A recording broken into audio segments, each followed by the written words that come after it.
பூச்சிகளுடைய அழிவை பற்றி அவர்கள் என்ன சொல்லுகிறாங்கன்னா, இன்னொரு 20-30 ஆண்டுகளுக்கு இப்படியே நீங்கள் வந்து கெமிக்கல், அது பூச்சிக்கொல்லி, களைக்கொல்லி, மாட்டு மேலே இருக்கிற உண்ணிக்கொல்லிகள், இப்படியே கொல்லிகளையே நீங்கள் பயன்படுத்திகிட்டு இருந்தீங்கன்னா, இப்போ வரைக்கும் ஒரு 20-30 விழுக்காடு தான் பூச்சிகள் குறைஞ்சிருக்கு.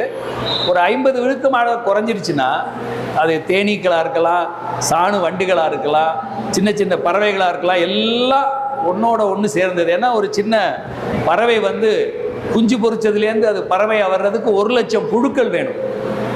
1 லட்சம் புழுக்கள் இருந்தால் தான் அந்த சின்ன குஞ்சு குருவி ஆகும், அது அடல்ட்ஹுட்டுக்கு வர்றதுக்கு. இப்படி நீங்கள் யோசிச்சு பாருங்க, இவ்வளவு உயிரிகளை வந்து நம்ம கொண்டுகிட்டே இருந்தோம்னா, தீவிர சோள சாகுபடி, தீவிர கோதுமை சாகுபடி, தீவிர நெல் சாகுபடி மட்டும் நடக்கும். ஏன்னா அதுக்கு வந்து மகரந்த சேர்க்கைக்கு இதுக்கெல்லாம் பெருசாக தேவைப்படாதுன்னு. அதுவும் வர வர அதனுடைய இது குறையும். வெறும் சோளம், கம்பு, அரிசியை வச்சுக்கிட்டு உயிர் வாழவே முடியாது. ஏன்னா நுண்ணூட்ட சத்துக்கள் இல்லாத ஒரு வாழ்க்கை என்பது நலமான உயிரினமாக இருக்க முடியாது. மாடாக இருக்கலாம், மனிதர்களாக இருக்கலாம். அதனால் இப்போ எல்லாரும் என்ன பற்றி பேசிகிட்டு இருக்காங்கன்னா, வேகனேகன்லேருந்து போன வருஷம் வந்து 2 பேர் வந்திருந்தாங்க. அவங்க எங்களுடைய அந்த மூலிகை மருத்துவத்தோட ஆய்வு பண்ணுவதற்காக இந்தியாவுக்கு வந்த பொழுது ஆனந்தில், குஜராத்தில் அவங்கள்ட்ட பேசிக்கிட்டு இருக்கும்போது, என்ன திட்டத்தின் கீழே இதை பார்க்குறீங்க அப்படின்னு. சார் இப்போ எல்லாம் திட்டம்லாம் தனித்தனியாக கிடையாதுன்ட்டாங்க.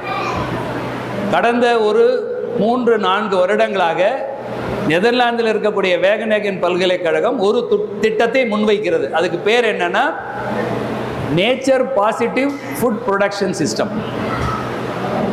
Nature positive food production system.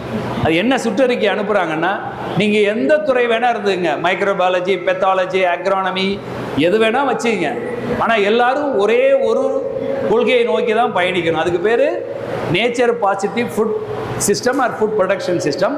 இப்போ 2020 கீழே வந்துட்டு அந்த பயோடைவர்சிட்டி, அதனுடைய அந்த பல்லுயிர் பெருக்கம் வந்து பெரும்பாலும் அழிந்து விட்டது. 2030க்குள்ளே அந்த கருவை வந்து திருப்பி மேலே ஏற்றி கொண்டு போகணுன்னா நம்ம வந்து நேச்சர் பாசிட்டிவ் ஃபுட் ப்ரொடக்ஷன், அதுதான் வந்து உயிர்ச்சூழல் வேளாண்மைன்னு நம்ம சொல்லலாம்.